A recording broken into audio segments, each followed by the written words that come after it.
Previously on Tales from the 20 Side. To the portal! Let us go and meet Captain Rokar and tell him of our success in defeating Tebnotten. Captain Rokar is indeed there, sort of dressed in his leathers, covered in his thick fur coat. I never liked him.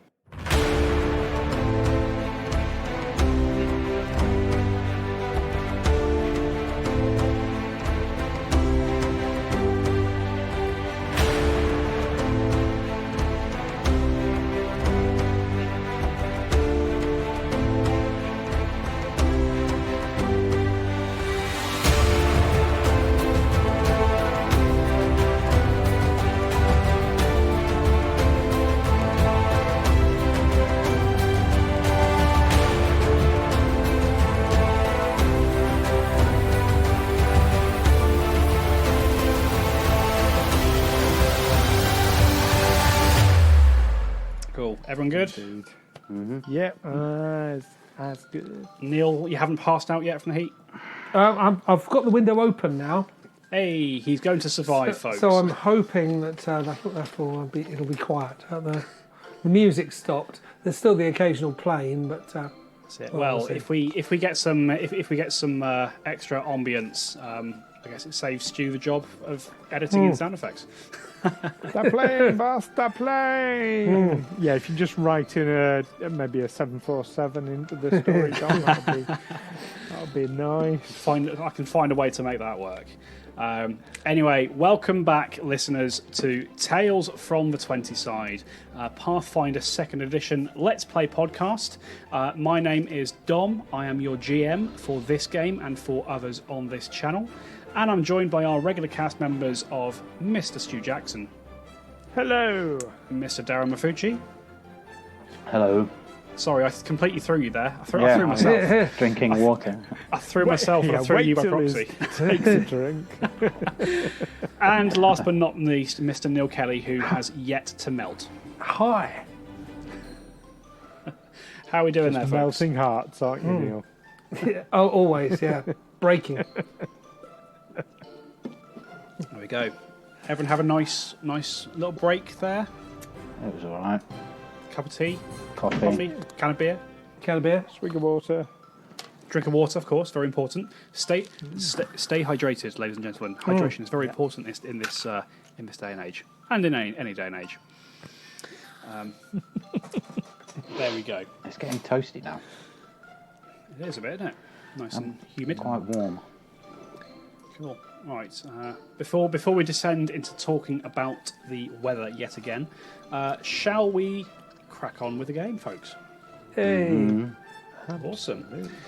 So when last we left off, three of you, Alwyn Templeton, Brother Amos, and Otto von Niederschläger, following the conclusion of their journey deeper into the Border Wood, did battle with the mysterious Tebnotten, destroyed him.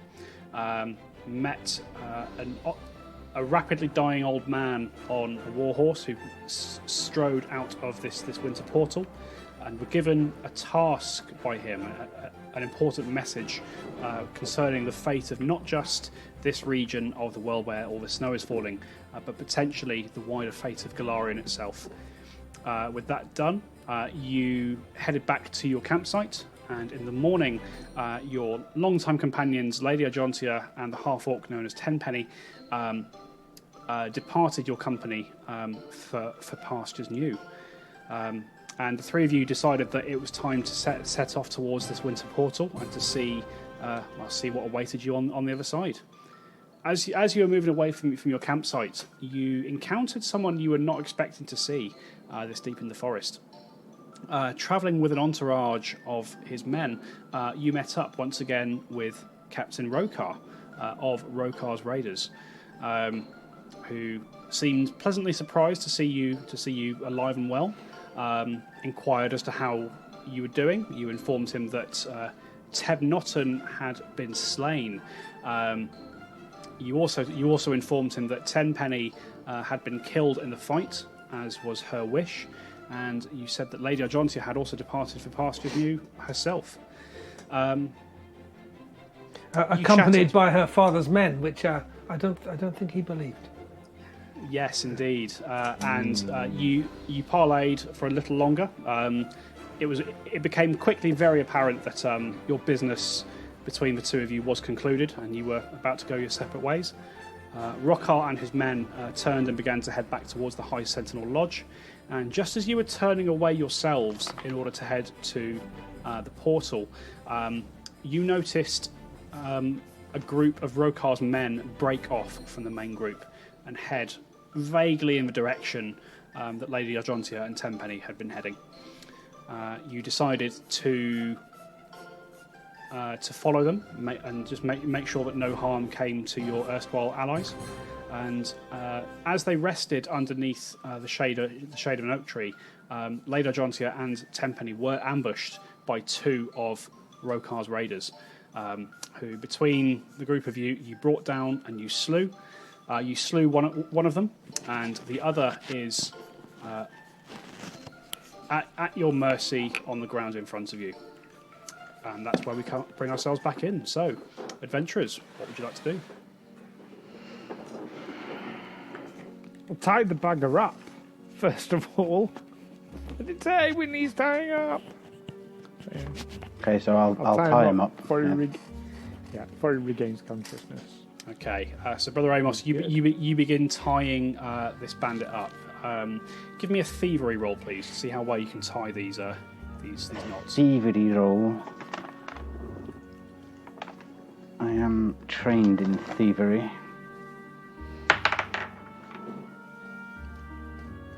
And just 12. whilst you're 12. Okay. Just whilst you're having, whilst Brother Amos is beginning to pick up this fellow, you see Lady Argentea and Tenpenny kind of both catch their breath. They sort of look around to see if there are any more threats. Both sheath their weapons. And Lady Argentea turns to you and says, well, it's... didn't expect to be seeing the three of you again so soon.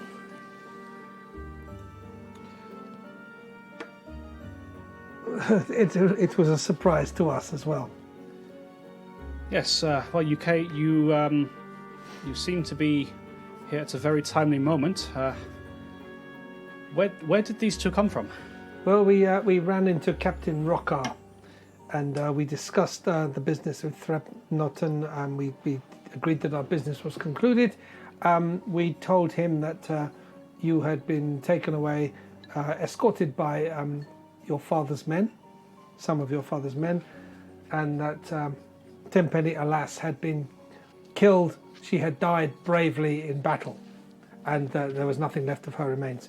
I get the sense that the good captain did not entirely buy your story. Not entirely, I don't think. No, we told it as convincingly as we could, but yes, he seemed sceptical. But he set off on his way. But as we watched them go into the distance, we noticed these two raiders detach themselves from his party and start heading in what we knew to be your direction. So we thought we had best try and catch up with you before they did. And well, it is. We caught up with you slightly after they did, but nevertheless.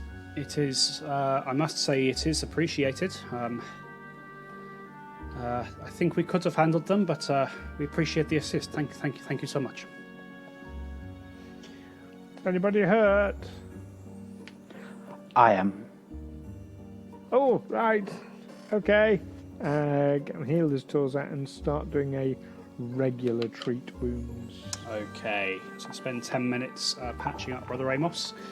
Lady Argentea and Tenpenny sort of sit themselves back down, resuming their little break they were having when you first came across them here. What do I get back from that little patch up? I rolled a 25. Is a critical success a thing? Critical success, which means you get 4d8 back there, Brother Amos. 4d8. Is it 4d8 or is it 2d8 double? It's 4d8. 4d8. Okay.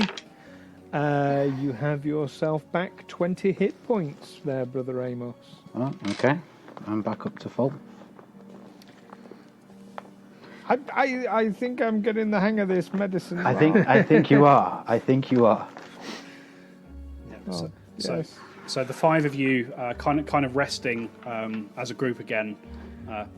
Certainly a lot sooner than I think any of you had expected when you parted about an hour ago. But yeah, you do sort of tend to the wounds that Brother Amos received in the fight, and you patch him up good and proper. Just at about the moment that you're finishing up dressing those wounds, Alwyn, you hear a spluttering sound as the raider who you had tied up begins to come to.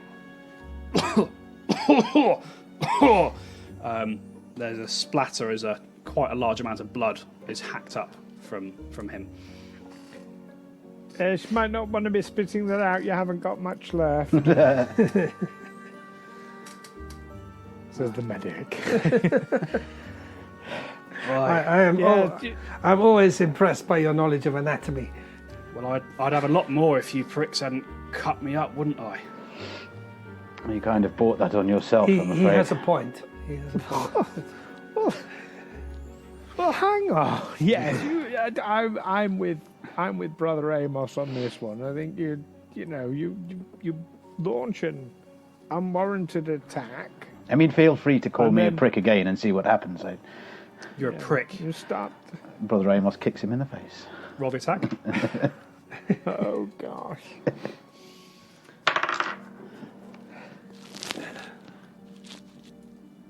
$20. Kill shot.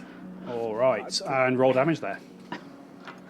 I'm apologising. Alwyn just sighs and gets his healer's tools out again. 4. Are you adding your strength to these, Brother Amos? My strength? Yes. No. You should be. Oh, in that case, it's a 7. 7. Nasty. Just to the damage, I should be adding my strength. Yes. Yeah. Okay. 7. Yeah. You step up to him and kind of almost with a Leonidas Sparta kick, you drive your heel straight into his face. There's a horrible cracking sound as his nose breaks, and more blood splatters everywhere. And you hear a muffled "oh, oh." He looks up at you, glaring, Brother Amos, and spits a couple of teeth and a bit more blood onto the ground. Is that the best you got? Oh, for God's sake, shut up. I'm gonna take a couple of steps back and yes, you need to be the bigger man here, Brother Amos. I think you should. Alwyn, I think you should away. talk to him because I might end up killing the little fucker. Yes. Yes. Now then, prick. We've got some questions for you, as you can probably imagine. I mean, first of all, and I think I probably speak for everyone when I say, what the fuck? Yes, indeed, that is my first question too. What the fuck? Might ask you the same thing, lying to the captain like that. Can't stand dishonest men. Makes me sick. Makes the captain sick as well. So you're a thief and a raider, and you have a problem with dishonest men. I can see a bit of a problem in your work. Don't moralise at me. You just moralised at us. God, it's turning into a playground, isn't it? He said, she said. Shall I just kill him? Maybe in a minute. My hand crossbow is still loaded, so I'm ready to oblige. Maybe in a minute. I can try healing him. That might kill him. But look, why does Rokar want these dead? Well, since you did so good for us, I'll oblige with an answer. He wants that one dead, because he looks over at Tenpenny. For deserting us, Captain suspected she might run off, and he wants that one, motioning towards Lady Argentea, because Teb Norton denied him the chance the first time. I see.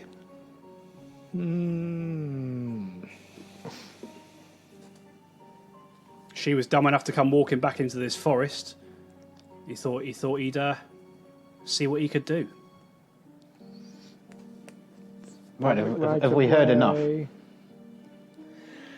Well, no. All right. So, in your opinion, then, as a professional and as an honest man, what do you think will get Rokar off their backs?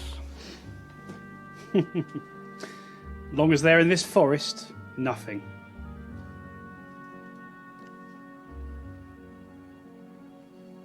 So you're saying Rokar's totally unreasonable, then? I'm not saying that. I'm saying he knows his That's what boundaries. you said. I'm saying he knows his boundaries. He knows his boundaries. So, but hang on, he doesn't own the forest. We do now.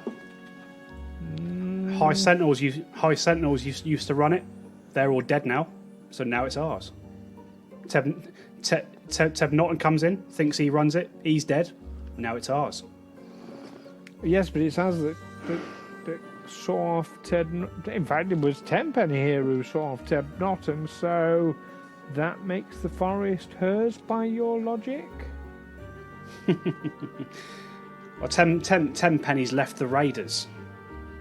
It seems. So She has no claim to what the Raiders own. no, you mean the Raiders have no claim to what she owns? Stop talking and get this over with.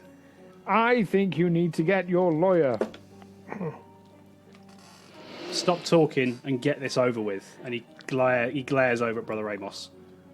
Okay. Hang on.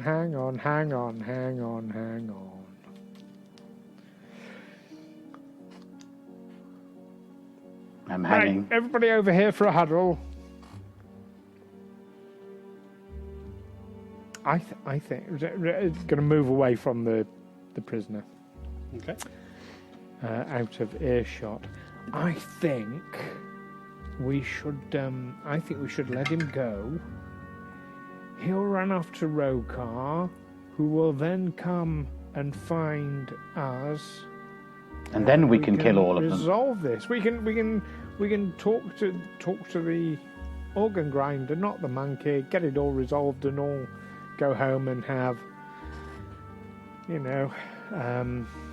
cream tea and lemonade and lashings of ice cream. No, I disagree.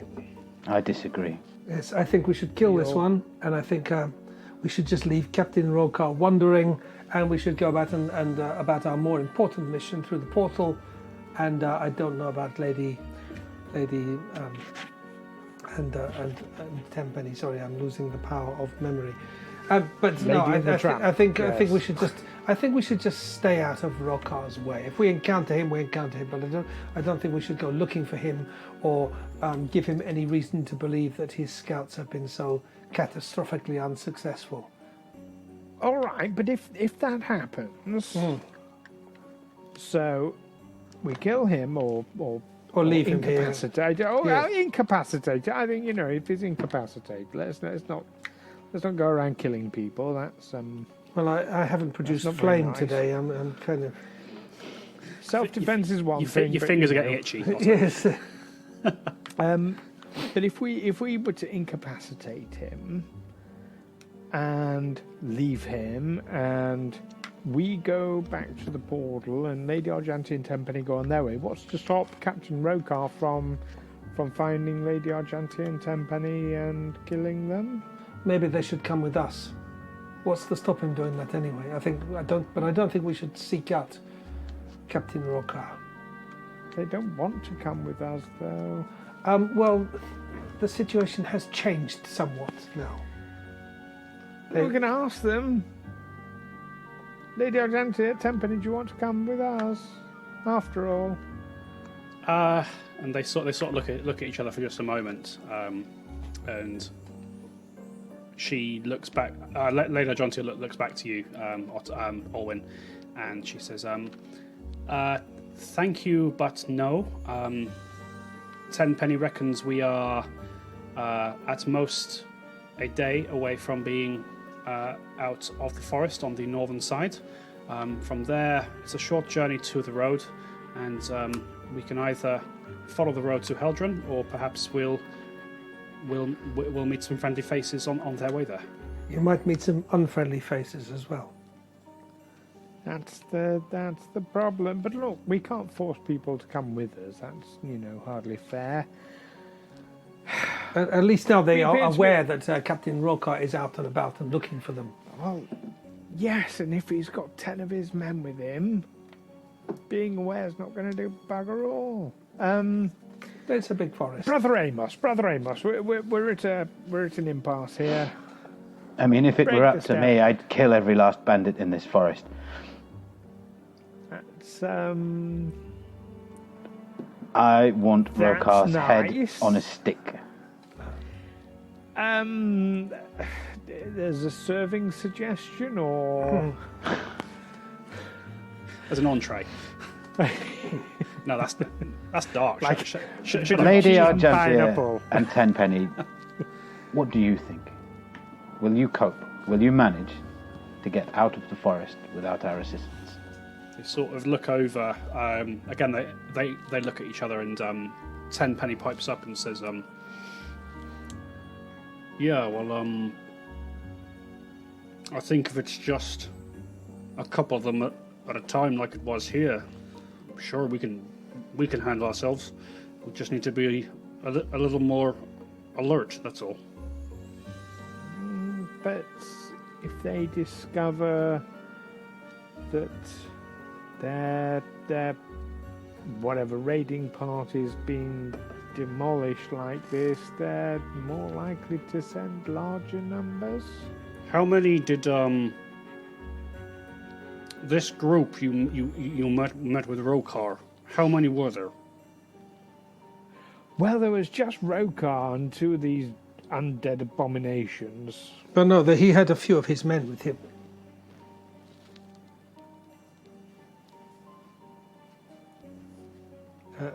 How many men were there? There were 6 or 7 in total, plus these 2 abominations. Including the 2 skeletons, there were 7 people. So there's now. Sorry, he has. So that's Sorry, I'll just say it. Including the skeletons and Rokar, there were 7, so there were 4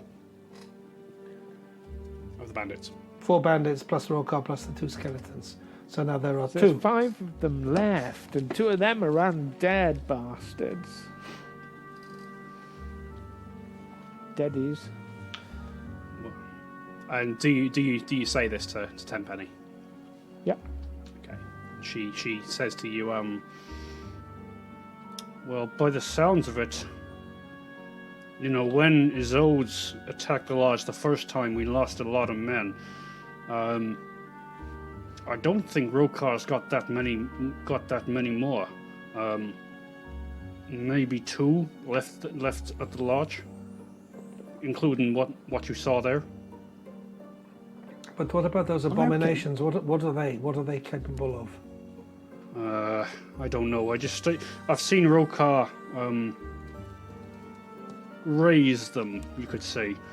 He takes the body.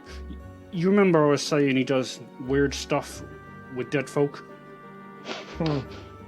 Yeah. I don't remember that being said, and I'm sure I would have done, because I'd have made some sort of inappropriate comment.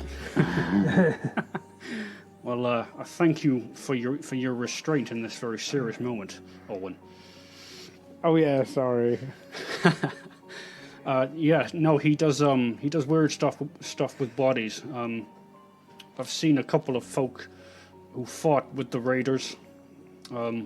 They fall down, the battle ends. Rokar picks them up again in that form that you saw. Okay, so what's to stop him from doing that to this young lady Well, whose head's over there? if he knows where we are now, then nothing. But he has to be here to do it. He has to. I've only seen him do it once, but he had to actually touch the body. And what if it's just the two of you and all 5 of them descend on you? That doesn't sound like Rokar to me. He doesn't really like to get his hands dirty. The fact you saw him this deep in the forest means he was, I guess, quite serious about getting rid of Teb Norton. But if I would have put a gold piece on it, and I'm not going to because I don't have one, I would say Rokar's probably gone back to the lodge. Whatever human or not dead raiders were left, they're probably fanning out different places around the forest. So by the sounds of it, I think maybe we've got at most 2, maybe a couple more to worry about. So you think you'll be alright on your own? Otto thinks you'll be alright on your own. Brother Amos, you just want us to go out there and massacre them, which is quite disturbing. Not all. Well, I quite like to punch Rokar repeatedly in the face. Yes, but for you that's massacring. Yes, I suppose it is. I'm loath to leave you on your own, but I feel I'm getting outvoted here. But Lady Argentea, what do you? What's your? She again she looks at Tenpenny and she says, well, I must confess, what you choose to do or not do with the raiders is not really my concern. As outlaws, if they are allowed to fester and grow in this forest, they will prove themselves to be quite a problem on the road in time.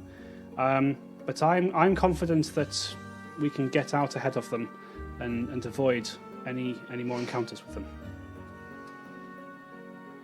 It sounds like you're halfway between Tenpenny's suggestion and Otto's suggestion, and Brother Amos is there. Yes, my father always said I was good at finding the middle ground. Yes. Okay.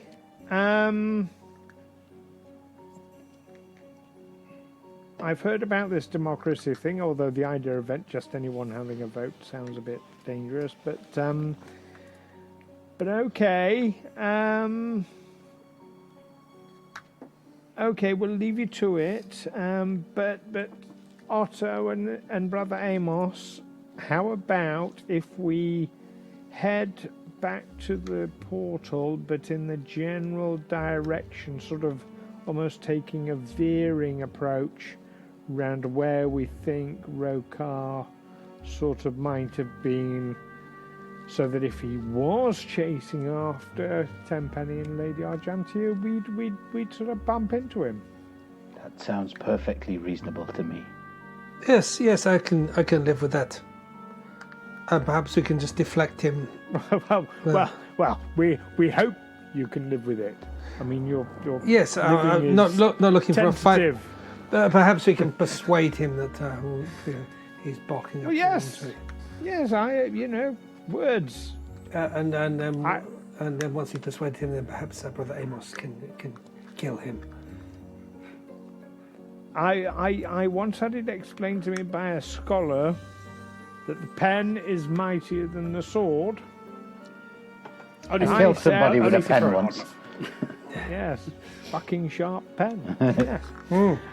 Sorry. Okay, no. That's cool. Right. Okay. Well, it's hard to say goodbye if you won't leave, so we're going to go now. Bye. Yes, it is also a little awkward saying goodbye for a second time in 2 hours. But yes, for what it's worth, once again, it has been lovely journeying with you, and I do hope to. And as she's starting to waffle a little bit, and Tenpenny kind of tugs at her elbow, and just kind of says, "Come on, I think it's probably best we all just go." And she says, Yeah. "Yes, you're right, Tenpenny. Yes, let us make on our way. Be safe, all of you, and do come and see me when you are in Apara." We will look forward to it. In the meantime, we have your arses covered, as they say. They both. That wasn't creepy Yes. at all. They both give you a nod, and As they say in Haldron.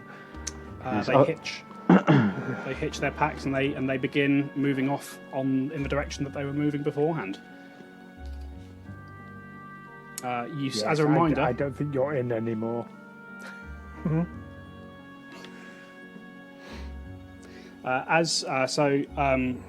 Lady Argentea and Tenpenny again start disappearing into the trees. I'm sure you haven't forgotten, but you still have a bandit tied up. Oh yes. Forgot about him. What's your name? My name, Arvon. Arvon, that's a nice Arvon. name. That's a nice name, Arvon. Yes. I mean, I'm And all this- for just leaving him here. Is there a price on your head, Arvon? What kind of question's that? A professional question. Professional interest. I see. He sort of looks across the three of you. All right then, pricks. What are you going to do? Oh, please let me kill him. I'm going to walk over here, and Alwyn will walk very firmly away and out of eye shot. Kind of. Yes, I think Brother Amos, be my guest. You just called your prick. Be my guest, He you did. prick. No, I meant Arvon called him a prick. Yes, not I meant, you. yes. I was just Yes. reminding him that as far as Arvon is concerned, he's Well, a prick. Brother I would like Amos to watch will, because... will ponder for a second and then just walk away, I think. Ah, I think I'm going to just leave him tied up. Okay. Let him suffer. As you step away and rejoin your comrades, you get no discernible reaction from the bandit. He was sort of glaring at you, perhaps trying to goad you into doing something rash. And as you start walking away, he slumps back against the tree. He doesn't say anything as you walk off.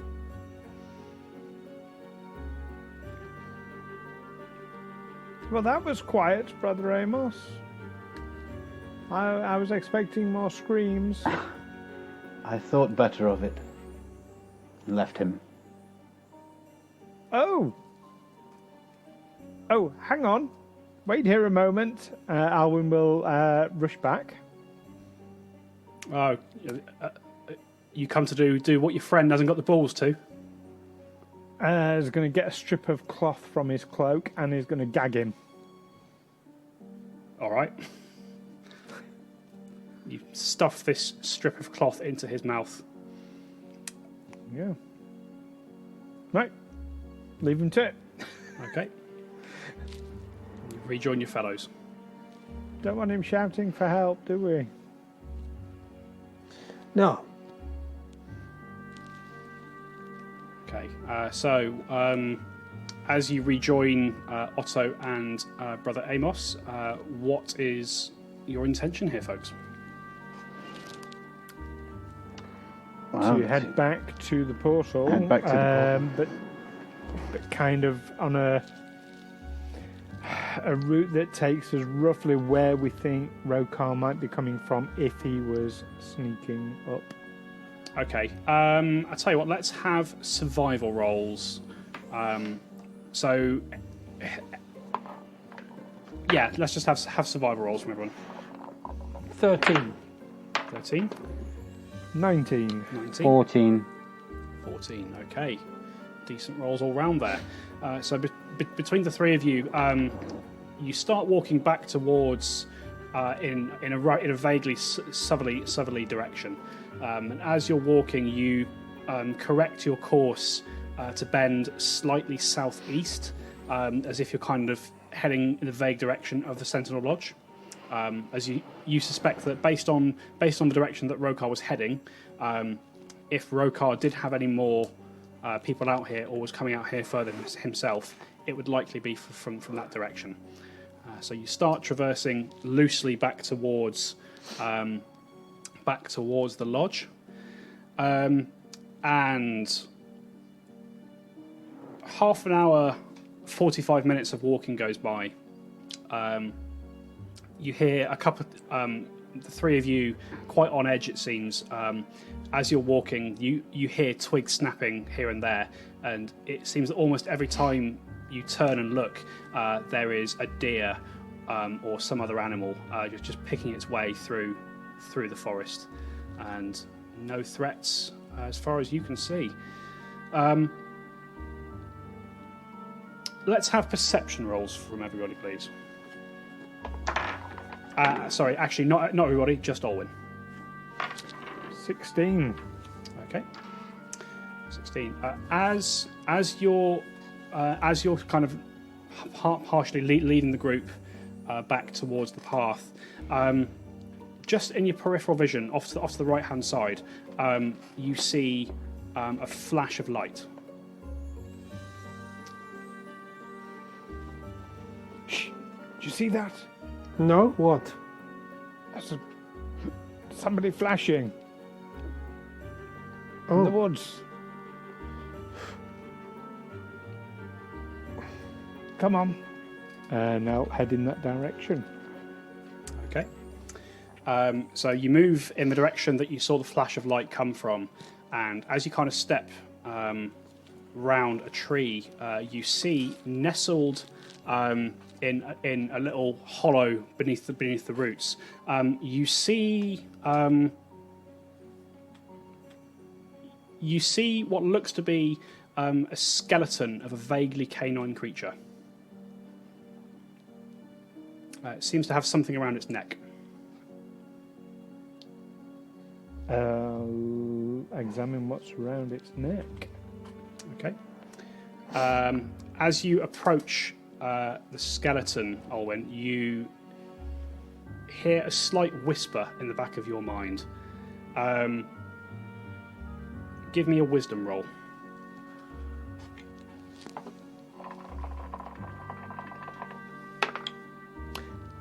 Dirty 20.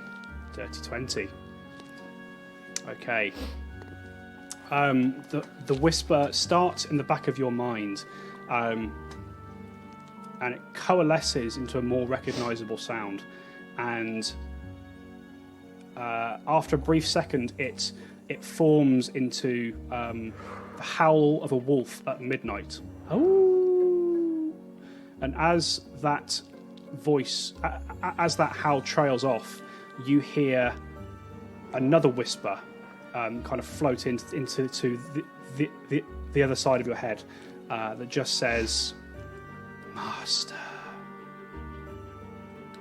As you do so, as you hear this, your fingers reach out and touch this thing that's around the neck of this wolf, and you see that it's a wooden holy symbol of Caden Kalian. And as you touch it, this light shoots out from the centre of the holy symbol and coalesces into a form of a wolf that is looking at you expectantly. Wow. that's something you I don't see- see every day. You can see it too. Hello there, boy. Hello, who's a good boy? You put out... the wolf makes no sound, but you put out your hand, and it comes and it licks your hand and nuzzles you, Elwyn. It's strange. You feel like you've known this creature all your life. What I'm going to do is cup my hand ever so slightly, take out the hip flask with the very last few dregs in it, and put a very small amount, so one portion, as it were, into my cupped hand and offer it to the creature. Okay, and with a big lick and a noisy slurp, the wolf licks the booze out of your hand, and a second later gives quite a hefty burp. Oh, you a good doggy! Yes, I think. Yes, you need a name, don't you? Yes. I know. Going to call you Chardonnay. Okay. Chardonnay. You get no reaction from the wolf. He doesn't seem all that impressed with his name. So Chardonnay, this is Otto, this is Brother Amos. Everyone is Chardonnay. The wolf sort of plods away from you, Alwyn, and sort of gives a sniff at the boots of Amos and Otto, and the two of you aren't certain, but you swear that it nods at both of you as it does so, and then it returns to Alwyn's side. Yes, they're friends, sort of. I think you've made a friend here. I have, yes. Yes. Yes. Alwyn, in case it wasn't abundantly obvious, you now have access to your Divine Ally feature. Yes, thank you very much. And what does that mean? It means I have a divine ally. So mechanically, it's one of the additional things I get now we've leveled up, you see. Right, okay. For my class, one of my choices. But yes, lovely. Gosh, I've always wanted a pet. Had a goldfish once, it didn't last. And you notice, Alwyn, that as the wolf returns to your side after checking out Brother Amos and Otto, it's this kind of radiant light that's making up most of its body kind of simmers and cools and coalesces into a corporeal form of a wolf. Oh, going to have to see if we can find a brush for you. You good brush. And a toy, perhaps. A toy? Yes, squeaky toy. Toy. Yes. Yes. Maybe one of those blue fey creatures. Yes. Make a good squeaky toy. Yes. Do you want to go to the portal then, boy? Do you? Do you want to go to the portal? I'm going to take that as a yes. One howl for yes, two howls for no. Oh. He agrees. This is the rest of the podcast now, folks. Just me making that noise. I hope you're prepared. Oh dear. Now he's going to really happily sort of find a stick and treat this wolf like it's a dog. Okay. Throwing sticks and you treat it like a dog, and for the most part, the wolf is unimpressed. But we're it's all not ripping impressed. my throat out, so you know. Oh, good. all right. So, are you continuing on your path back towards the lodge, or roughly in that direction? Roughly in that direction. Yeah, sort of veering that way, but ultimately back towards the portal. Sure. Okay. You begin motion. You set off once again, again with this wolf plodding along at your side, Alwyn, and after another 20 minutes or so of walking and bending in a vaguely southeasterly trajectory, you actually break through the tree line, and you find yourselves looking up at the wooden hut that you had previously encountered the doll in. Oh, I want to stay away from there. Don't go there, Chardonnay. It's a bad place. And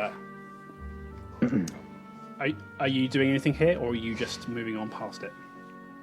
We just move on. Well, actually, do you know what? We did get rid of the doll. I suppose if we were going to have a proper look at the place, now would be the time. Okay. Yes, all right. Don't blame me if we all get killed. Send the dog in first. Yes. Chardonnay, go search the hut. Whoa. And as you say this, Alwyn, Chardonnay scampers off toward the direction of the hill up to the hut. This world's going to end up being like a spaniel. There we go. Okay. What's that, Chardonnay? Alwyn's fallen down a well. Oh, fantastic. Sorry, although I had the moment planned, I did not have the wolf planned. Where is his stats? What do you need? Well, speed, for starters. Speed is on here somewhere. I'm sure it's on here somewhere. 40. 40, Took nice. me a moment to find it. Yeah.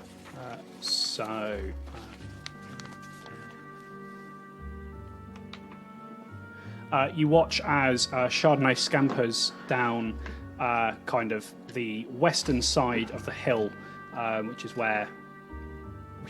kind of the back end towards the exit to the path you took before, and it disappears around the snowdrift.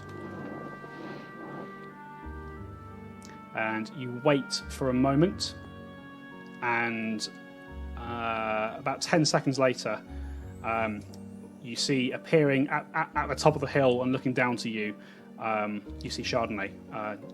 Gives another. I think it's safe. Let's go. Okay, and you continue following in the footsteps of Chardonnay, and soon enough you find yourselves on top of the snowy mound hill type thing, looking over the field of boulders where you experienced the haunt previously, and you are standing in front of the wooden hut.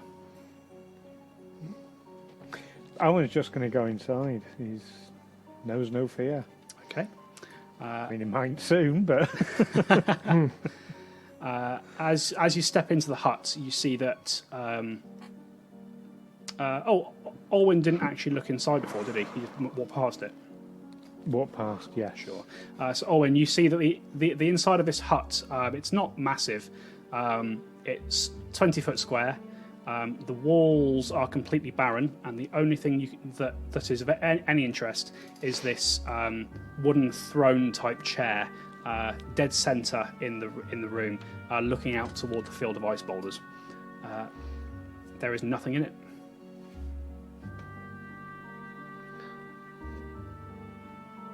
Well, that's that mystery solved. Have I got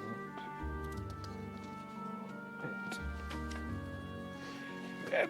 Otto, Yes. can you come in here for a moment, please? See that chair? Can Yes. you do your detecty magicy thing on it? Yes. I will. I will detect magic. Okay, you cast Detect Magic, Yes. and as you kind of step into the room and let loose this wave of magical energy, you detect no magic. No, there's nothing here. Okay. Well, nothing within the range of known magic, and magic known by me anyway. But yes, I mean, I suppose it might not be magical. It might be sort of evil doings. Evil doings. Evil doings, yes. Evil bears live in evil woods. Evil doings. Yes, I still wonder if it'd be a good idea to burn it. I mean, you haven't burned anything in a while, Otto, so... I haven't, no. Do you think it's... Because it's quite a nice throne, really. You sure you want to just... Why don't you sit in the throne and see what happens? Yes, I think I will. I'll sit in the Oh throne. dear. I was going to put his hand on his rapier. Because he doesn't trust this. Okay, Otto. So you approach this very plain wooden throne. And you sort of hop into it and you sit down and you sort of scooch up so that your back's pressed against it and you've got your arms on the armrests. Sort of feeling very regal as you do so. Otto, give me a will save.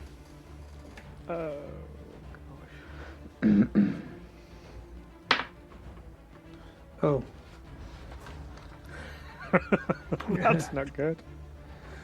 12. Okay, as you sit into the throne, you you sort of settle down, get quite comfy. Sort of imagine for a moment that perhaps this is what it's like to be a king, and then you can't move. You sit in this throne, and just as you're sort of thinking about how wonderful it is, you feel your muscles lock up, and you become paralysed. Alwyn and Brother Amos, you notice Otto, as he sits down, kind of his whole body clenches up, and as it does so, you feel a familiar chill wind picking up outside the hut and blowing in very, very fiercely. Right. You think we better get ready for a fight? As you turn around, you see the air sort of whipping and whirling and coalescing again into these sort of frozen faces that you'd seen previously. They dive straight past you, Alwyn, and Brother Amos, and they slam sort of into and through Otto. Otto, I need you to give me a fortitude save. Can I do liberating step on Otto? In response to him being restrained by the chair. You can. So Otto, you can take another will save. Another will save. Yep. 21. Okay. So as your body clenches up, Alwyn notices this and sort of flicks a little whisper of magic towards you, and you focus your mind, and you're able to break free of this just in time to see these faces rushing towards you. I still need you to attempt a fortitude save, please. 11. Okay. At least you weren't paralysed. So as these faces slam into you, there's a sort of dissipation of mist in the air around you. And the faces vanish as they strike you, Otto. Otto, you take 20 points of cold damage.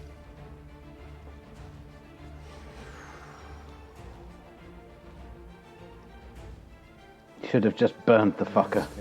Why don't you sit in the chair, Otto? Well, have you ever heard of irony? Because I was saying it ironically.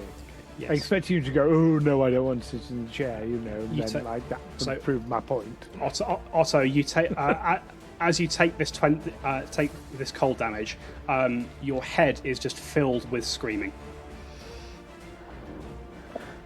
And after a second or two, the screams fade away into silence, and you sort of drop to one knee on the floor, assuming that you're still conscious. Yes, I have 11 hit points left. Okay. And yeah, so The rest of you watch these ghostly faces slam into Otto. For a second, it looks like they're trying to find a way into his body, but he has a strong enough grip on life that they're not able to do so. And after a moment, they fade away into nothing, and the screaming in your head stops, Otto. Why don't you just sit in the fucking chair? I have a feat recognise spell. That was not a spell. It was not a spell. I suspect it wasn't, but I thought just in case. Can I take a religion roll to see what it might have been, though? You can. Actually, it wouldn't be religion. It would be more occultism. Which I'm not trained in, so okay. I am trained in occultism. Okay. You may also give me a roll, Brother Amos.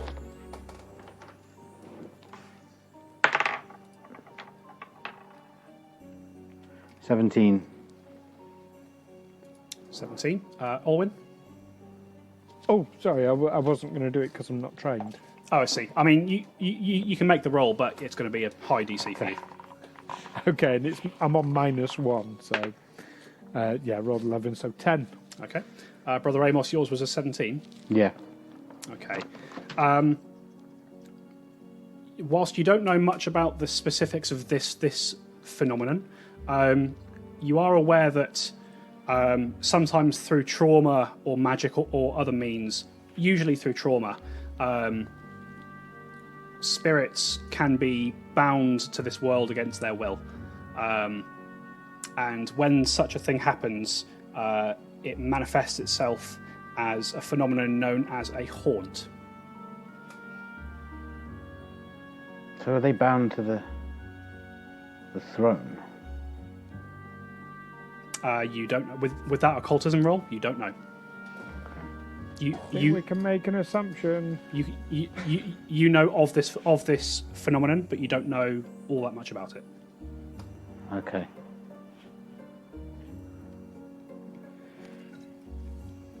I think we should just burn the hut to the ground. Otto, you were against burning the hut because it's a nice hut. Do you still feel that way? No, I'm looking forward to burning it as soon as I feel a bit better. Okay. Yes. Well, if you're not feeling well, why don't you have a sit down? Oh no, wait. Let's.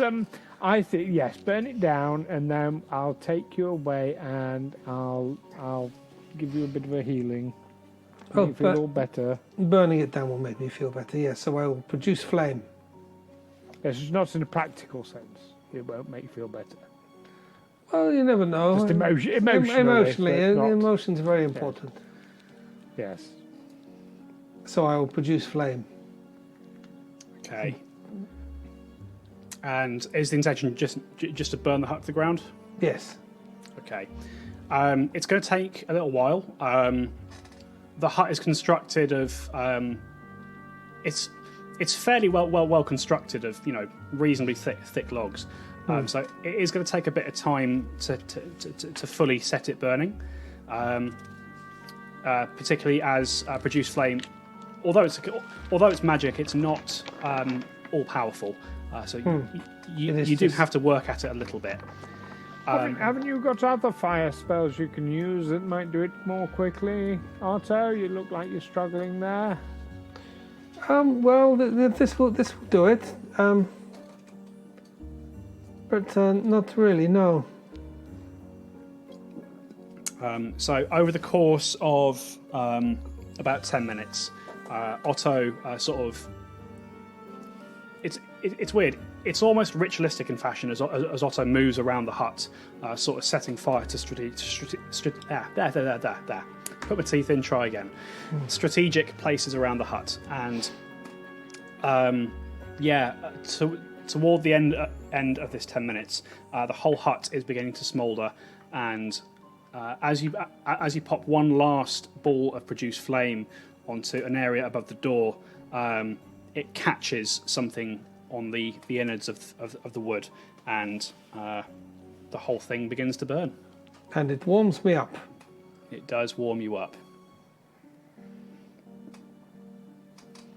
Warm the cockles of your heart. Yes, but also I'm suffering from 20 points of cold damage. So, a Yes, nice warm fire I think would I do me. might be able to help with that. And I will start a standard treat wounds. Okay.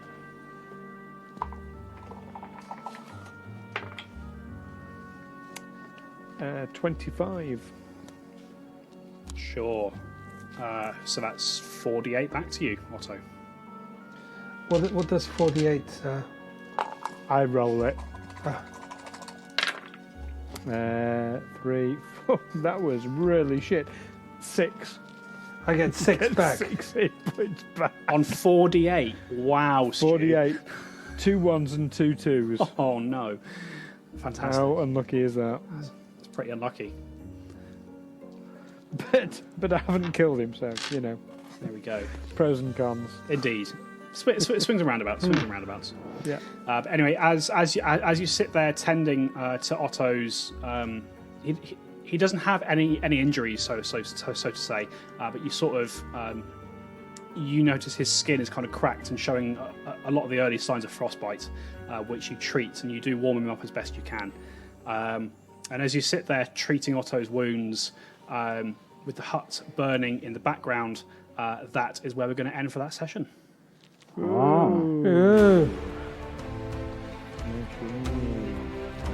I see. Brother Amos was going to offer to help by punching it a little bit, see if get the oxygen flowing a bit more. Feels good to see the back of that. Yeah. Yeah, Could right. have burnt it the first time. Should have done, yes.